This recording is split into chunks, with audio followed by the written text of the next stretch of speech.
Hey guys, I am the Comics Kid 2099 and I wanted to talk about Season 1 of the CW television vampire drama, The Vampire Diaries.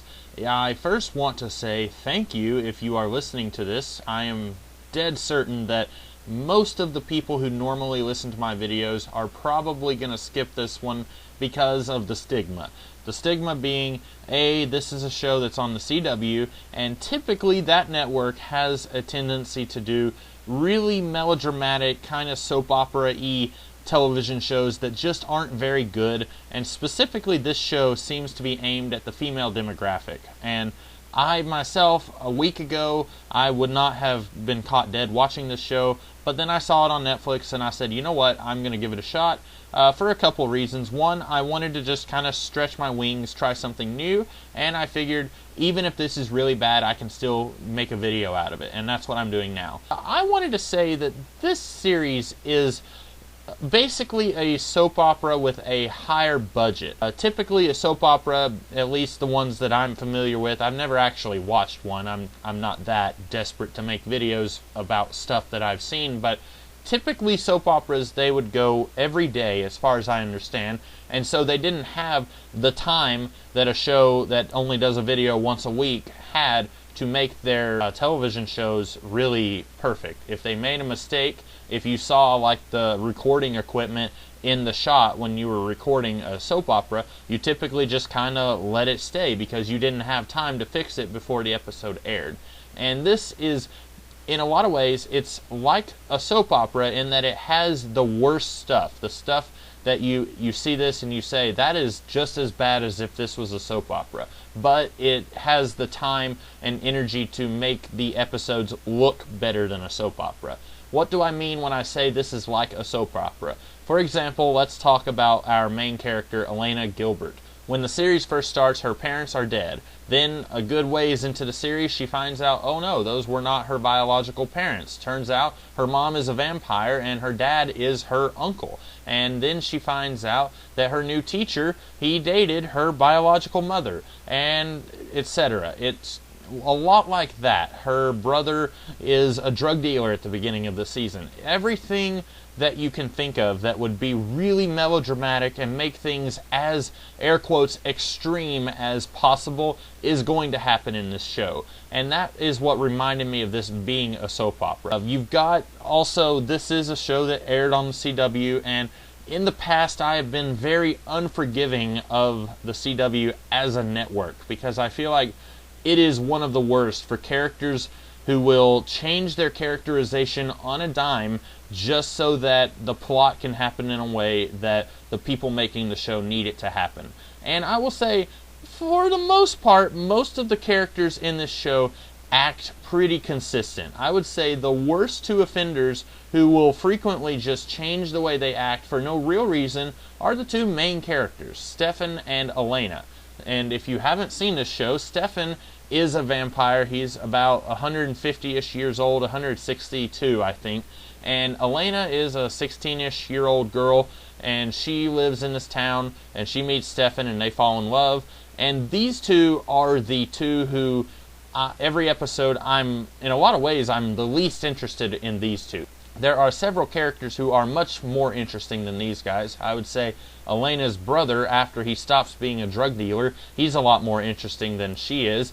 Elena's best friend Bonnie is a lot more interesting than she is. And I would say Damon is a lot more interesting than Stefan is. And Matt, I would say, he's fairly one-dimensional, and even he's more interesting than Stefan.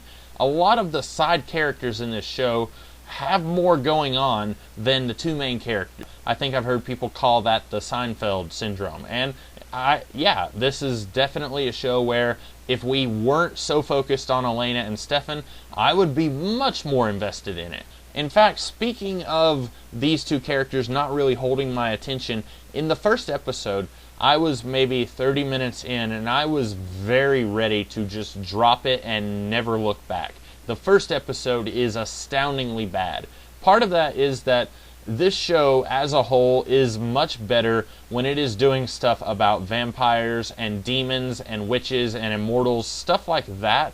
It's much better when it focuses on that stuff than it does on the high school drama. Stuff like OMG, my boyfriend, he still has a thing for my best friend, and OMG, I was hitting on that one guy, but he has a thing for my best friend, and OMG, he looked at me in 5th period, that is so awesome, he is so hot. That stuff, if this series was all that for this whole season, I definitely would have dropped this show a long time ago, like probably within the first 2 episodes. That stuff is what really drags this series down. When it does more stuff that's, like I said, the supernatural stuff, it's a lot better. So if you are someone who's into comic book stuff, keep that in mind. The first 5-ish episodes are kind of not great. After that, it picks up a little bit. Now, it is by no means a perfect show. It still has a lot that I kind of laugh at day to day, but it is, for the most part, better after the first 5-ish episodes. Now, I'm kind of jumping around a little bit, and for that, I apologize. I did want to say about the 2 characters, Stefan and Elena. They are the 2 characters, like I said, who are the most likely to jump around on their characterizations. For example, one point in the middle of the season, after Elena has found out that Stefan is a vampire, she breaks up with him. She says, listen, I can't do this, I can't be with you. And so then he's all sad, and then his best friend, who's also a vampire, who's also a woman, comes over to visit his house, and she's in the shower, and then she comes to the door to answer the doorbell when it rings, and she's dressed in a towel, and then Elena is all huffy and puffy saying, well, I can't believe that he has a woman over, and she's jealous even though she broke up with him.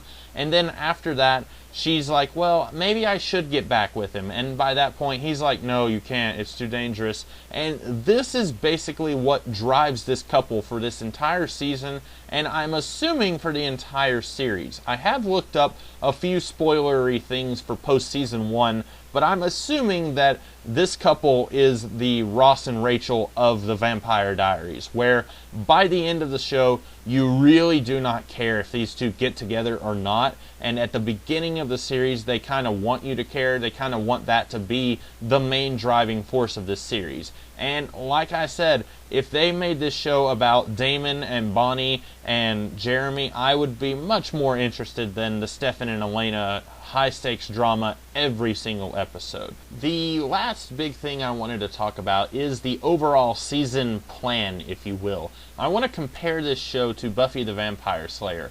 In a lot of ways, and I know I'm going to incur the wrath of Whedon fans, but in a lot of ways, this show is similar to Buffy the Vampire Slayer. Buffy is funnier. It has a lot more humor in it, especially at the beginning of the series. I'm not going to sit here and say that Buffy is more well written, even though a lot of people think that Joss Whedon is the greatest writer in the history of the earth. I don't necessarily think that's true at all, and I especially think that Buffy is one of his weaker shows, period. But in a lot of ways, this show does remind me of Buffy. You've got the same subject matter and the relationship between your teenage girl who's just a normal girl, and then you've got your vampire who's like 200 years old. That's a lot of the same stuff here, and admittedly, that's kind of a thread throughout all of pop culture since the 90s. You've got that going on in Twilight, you've got that going on here, and you had that in Buffy the Vampire Slayer. That's kind of a recurring theme, it seems like, for our popular culture. But beyond that, I kept thinking about how Buffy the Vampire Slayer handled the villains quite a bit better than this show does, at least half the time. With the exception of season 1 of Buffy, which started off with the Master, and he ended up being the big bad of that season, Buffy the Vampire Slayer, for a season, you had a big bad, but at the beginning of that season, you had no idea who it would be. For example, in season 2, when you first start, you're thinking that it's the Anointed One from season 1. And then, spoiler, he dies like 2 episodes into the season, and then you think that Spike is going to be the big bad of season 2, and then, spoiler alert, he's not the big bad. It turns out that Angelus is going to be the big bad of this season. And I think Buffy did a better job of, A, misdirecting you, making you think that it was going to be one character and then it turns out to be another character, and B, actually kind of guiding you toward who the big bad was going to be. This show, I kid you not, at least 4 different types of characters, it makes you think they are going to be the big villain. At the very beginning of the series, you're thinking Damon is going to be the big bad. And then like 3 episodes in, he's kind of sort of been defanged. He's still a little bit of a jerk. By the end of the season, he is 100% a harmless puppy. He is no longer even a little bit of a villain. And then at one point, you're thinking that it's a group of vampires who have been trapped in a tomb for 100 years, and then that kind of goes nowhere at all. And then eventually, it's Elena's uncle, who is introduced like 3 episodes before the season finale. And I feel like if this was Buffy, it would have handled that a little better. I think this guy, John Gilbert, Elena's uncle/father, I think he would have been introduced much earlier. We would have gotten a better reason for him doing what he's doing. Ultimately, his reasons are pretty fake and kind of shallow in my opinion. They're not really deep enough to warrant a full-on villain for the entire season. And I really hope that as this series goes on, it does a better job of kind of planning out who they want their villain for the season to be. And I'm sure a lot of this was that they were trying to plan out stuff for the whole series. I don't know at which point they found out they were being renewed for a second season, but I know a lot of the stuff that they introduced in this season is going to be handled in season 2. So I'm willing to give that a little bit of a pass because even Buffy did that to an extent. But I do think this season, at least, could have done a better job of playing out who the villain was going to be and kind of giving the big bad, if you will, for this season a more prominent role in this season.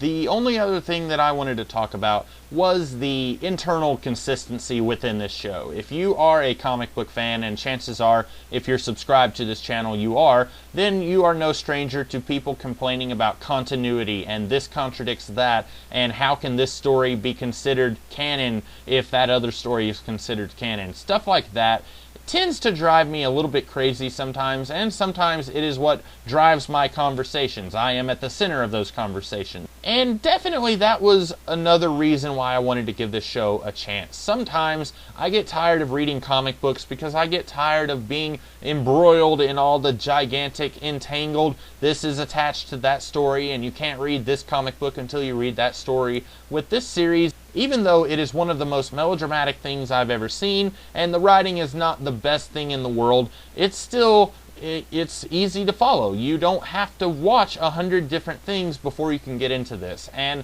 that was a reason I wanted to get into this. Another reason, anyway. But the consistency within this show. Sometimes they will present facts to you about the characters, about the world, and then sometimes they will turn around and they will do something that makes no kind of sense at all. For example, a lot of the stuff that concerns 1864 and this town is presented to us in dialogue in the present day, and then we will see a couple of flashbacks, and what we are seeing in the flashbacks does not match up with what we are being told in the present day. And it's not the case of an unreliable narrator who is just lying. I get the sense that it is the writers not really sure what they are doing. For example, at one point, Damon and Stefan are talking about the night that all of the vampires burned in a church. And it turns out they did not burn in a church, they were put in a tomb. And Stefan is saying, well, he met with Catherine the night that happened after Damon last saw her, and Damon is confused. And then we get a flashback where Stefan